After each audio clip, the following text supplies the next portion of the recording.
Welcome to Tough Crowd. You know how almost half of radio is owned by either Viacom or the Clear Channel? Well, now the FCC is trying to do the same thing with all the other media. Now, some people say this is bad, but it's good, because you'll only have one person to blame. You'll know who it is, either Rupert Murdoch or Ted Turner. You'll know which products to boycott.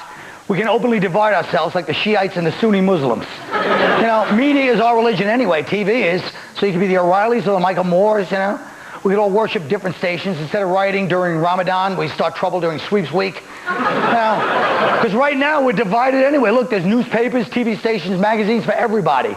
Ebony and Essence, only black. Latinos have Latina for the women. Those porno comics for the guys. The Asians have Computer World. You know, we've never been more segregated. Do you realize that? We make 1960s Birmingham bus station look like the MTV Beach House.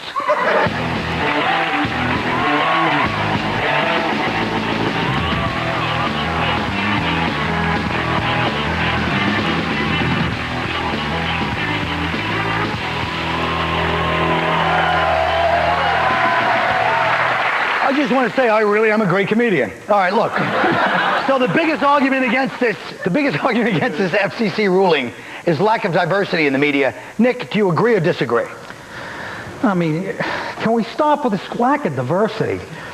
First of all, I'm conservative. All I have is Fox News and the Post. Everything else is liberal horse. Pardon my French. Am I not right? People act like it's the And I mean, are people still going to television for their information? I mean, unless you're a redneck, you know, watching Jerry Springer every morning to find out how you can get in your first cousin's pants. I mean, go to the library.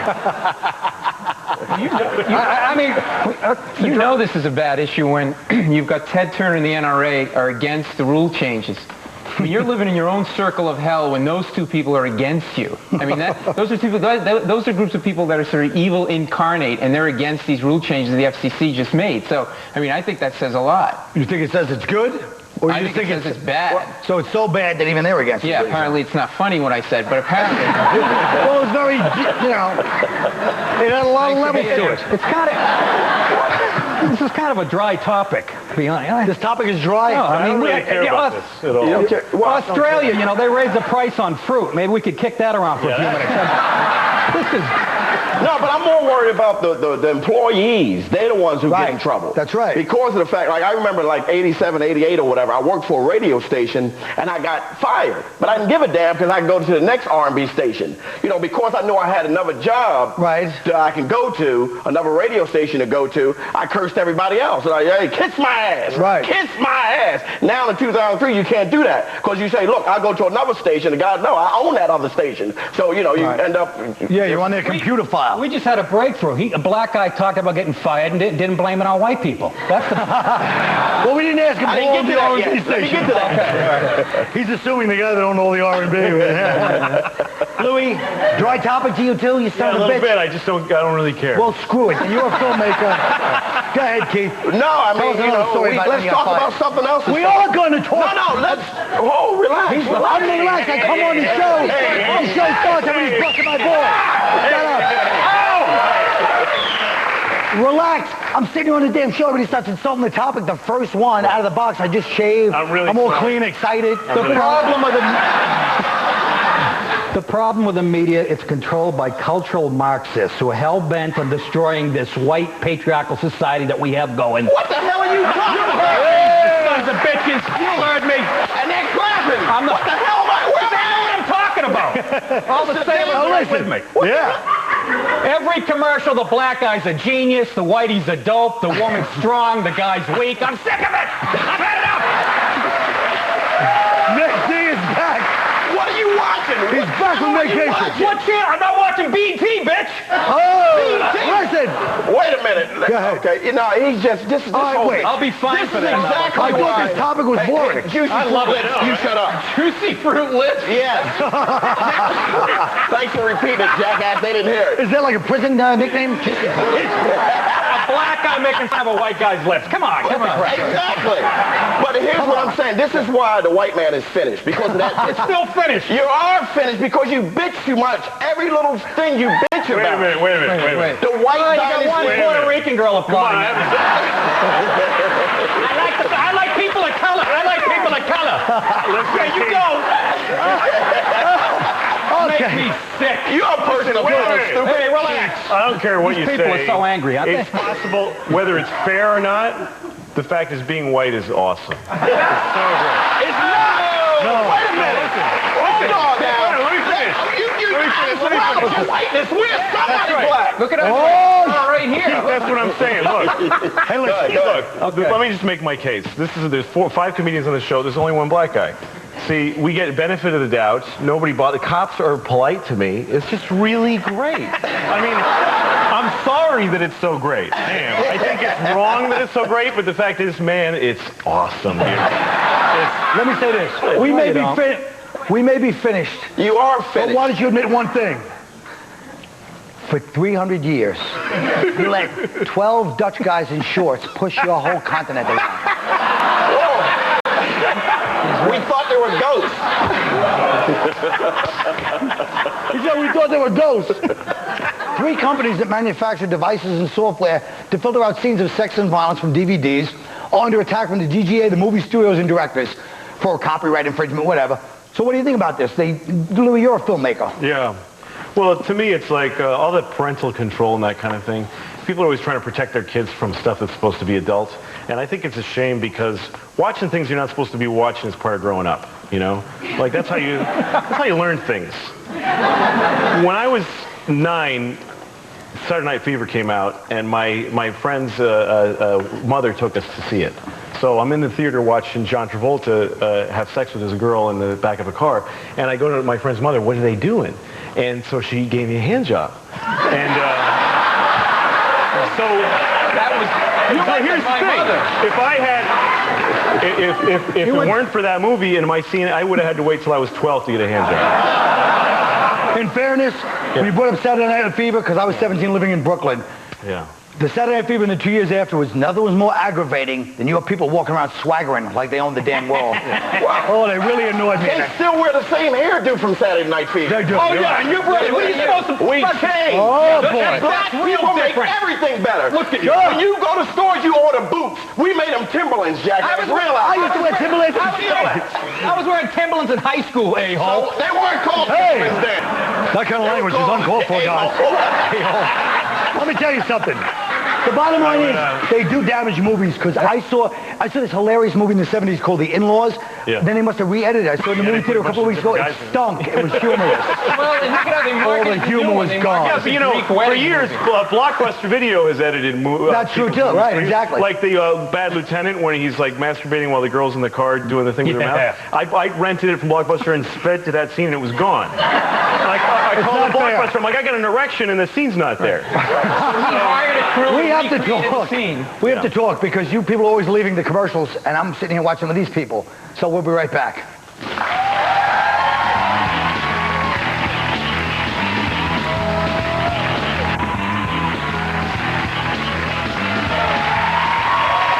Okay. First of all, do you believe these bastards critique the topics like they know what they're talking about? Oh, that's a dry topic, and look, they had a hell of a time. I think we can all learn a nice lesson from that, right, folks? There's a current rap battle involving Russell Simmons, P. Diddy, Jay-Z to eliminate New York's Rockefeller drug laws, which mandate 15-year life sentences for many low-level crimes. So the rappers are trying to gather what the paper called urban hip-hop fans. We all know what that means. And, well, let's face it, you don't think that George Pataki's effect that we see 300 homeboys hanging out like 19 years old, he's going to be like, I'm glad you people you're learning to speak your voice and use the media so I don't get stitched across my Brooks Brothers suit by the Master Ace Homicide crew. I don't know. Now you're going to have the governor and the mayor at a corporate mixer with Russell Simmons and Irv Gotti trading business cards. It's like, oh, Murder Inc. Interesting. You guys listed on the New York Stock Exchange or no, the 10 most wanted list? Okay, that's fine. Let me ask you something, Paul. What do you think about these Rockefeller laws? Harsh. I mean, think about it. Mm-hmm. Minimum sentence, first time out, 15 years to life. First time offenders, 15 years to life. For what? For drug offense, 2 ounces or more. Selling or using it? Selling or using. And of coke? Sounds fair to me. Coke. First time rapist offense, 3 years. What kind of a message does that send society? It says, hey kids, if you're going to rape, don't do drugs. I And plus, with all the crooked cops that play. Here we go. What I do.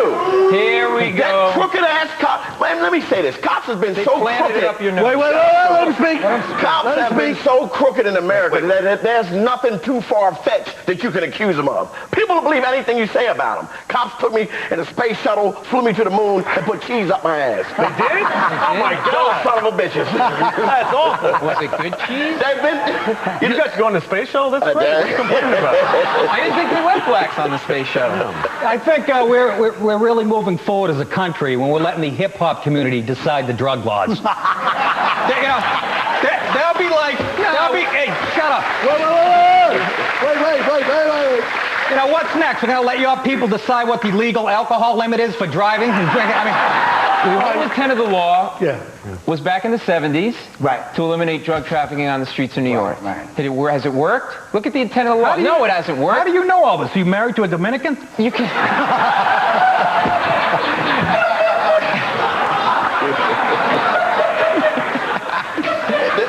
It hasn't worked. I can go outside the studio right now and in 15 minutes score a bag. And the only reason it takes 15 minutes is there's a line. I mean, come on. All right, look, how about this subject? What, do you want to say something else? No, go ahead, man. All right. AOL is launching a website aimed directly at blacks, the fastest growing online audience. No, it's true. They have their own website, and I know because I went on it accidentally. I'm serious. I went on accidentally. True. It was first of all, my Windows 98 were tinted. Now I'm not making that up. It sounds like a joke. Damn it! And I knew it was a black online because my instant message took 2 minutes. It was 2 minutes late. So go ahead, Pete. What do you think? Let me say this, man. When you talk about when people, they get on like, hey, stuff is being geared for black people. Stuff has always been geared for white people. Who do you think Friends is geared for? You know what I mean? The Mexican population that's growing is geared for you folks. Can I point out a reason why we make up 68% of the country? Okay, so why are you bitching when something happens when people gear stuff towards black people? Who's bitching? You all the time. Wait. And you go like, okay, we have FUBU. Hey, you black, you got FUBU. What do we have as white people? You got Dockers. That's what you have. A damn good pants. Growing up... A fine pair of pants. Louis, go ahead. Growing up black in America is different than growing up white. It's just different, right? Yeah. Right. Right? I mean, Yeah, I can say that. So, if you're black, you're different than some white people sometimes. But, go ahead. It's not as awesome.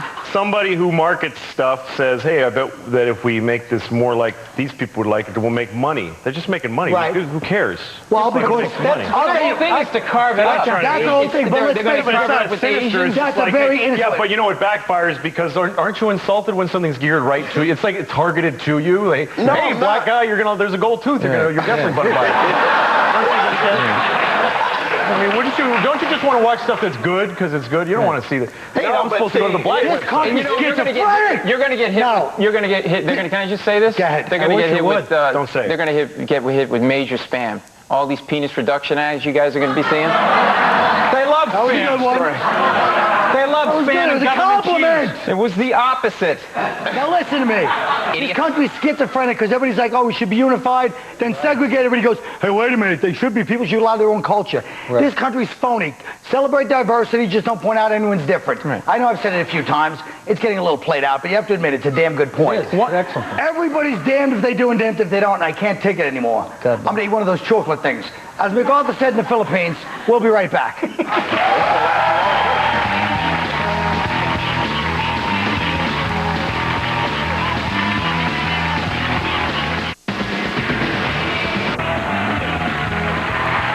Oh, folks, when I was a small child, we used to go to Coney Island a lot, and there was this guy at the booth who could tell everything about you by, like, gently putting his hand on your forehead. And, well, that's another story. And years of therapy later, and a couple of appearances on Ricky Lake, I feel a lot better. But there was another man that would predict the future. Prognostication is a lost art, and I'm bringing it back. We went out and asked some people some telling questions like, how many fights you've been in, what's the personality trait that people criticize you the most for. So we're going to look into their souls. I'm going to predict it, and then we're going to, try to figure out how close I get. Let's look at the first one. How many fights have I been in? Oh, now you can tell he's got some kind of like accent from like 6 different countries in England. And you can see he's like kind of a big psychopath. You know, he's got the broken nose there. He's got the little soul patch there. He's got the... Plus, you know, always tell a psychopath by any guy that wears an Izod shirt and thinks, hey, I'm like a yuppie. You're a maniac. He looks like one of those English headbutting Guy Ritchie bar fighter types. I'm going to say 47. I've been in 10 fights. You're lying, bastard! Next. The personality trait that people most criticize me for? Oh.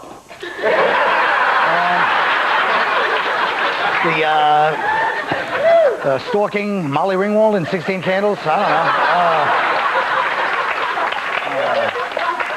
don't know. Answer?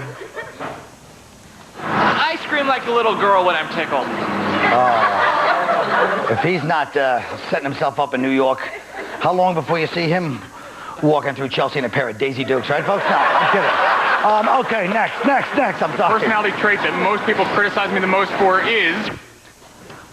That I have a 1950s personality in 2003.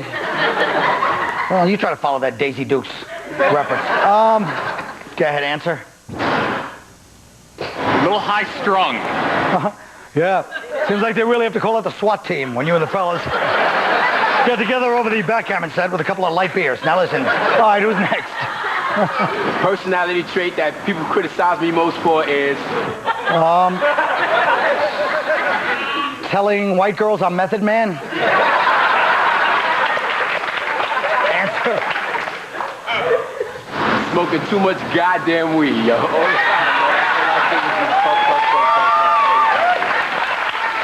I apologize, it was Method Man. My fault.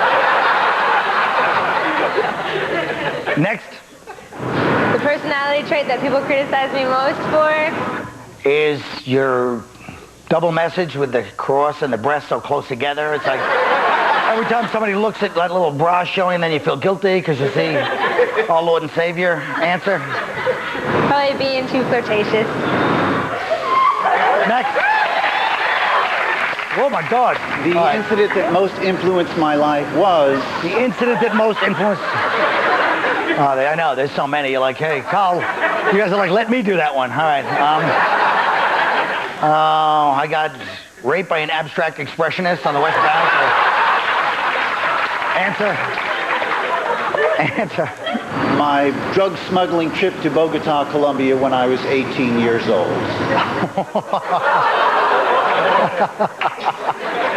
Oh, next. How many fights have I been in?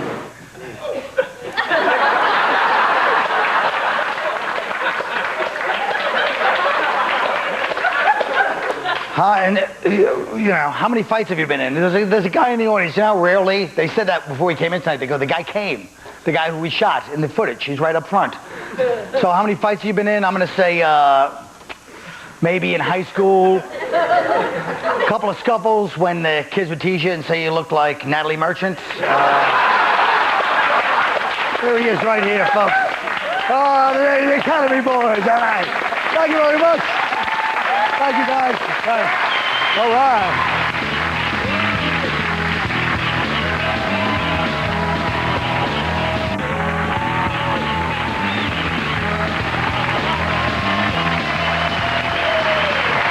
You know what, folks? We can't change our lives, but we can change our movies thanks to new technology. You can cut, delete, shape, destroy everyone's artistic visions from Kurosawa to Ron Jeremy. If you could cut or delete one scene from a movie, what would it be? And why? Louis C.K.? I would have changed the ending to John Q, the Denzel Washington movie. You know, where he gets a gun, he takes hostages in the hospital, threatens to kill himself. He's on national news. There's a SWAT team. They try to kill him. Finally, they give his son a new heart. He goes through all that to save his life. Then 2 months later, his son tells him, Dad, I'm gay, and then he shoots him. All right, Keith Robinson. All right, well, here we go. Keeping it racial, I would delete the love scene between Holly Berry and Billy Bob Thornton. I don't want that old, white, wrinkly ass pumping up on down on my Nubian queen. Yeah. How the hell would you feel, white people, if we had Reese Witherspoon getting teabagged by James Earl Jones? Nick Dipaolo. I got to follow a teabag. All right. I would change the very last scene in Rocky. He'd still go to the distance with Creed, but he'd collapse in the ring at the end of the fight and be rushed to the hospital. There he would lapse into a coma and be put on a respirator for a couple weeks and eventually die. Here's where the twist comes in. After getting the autopsy report back, Mickey and Adrian learned Rocky didn't die from his injuries suffered in the fight. His death was caused by salmonella from drinking those raw eggs.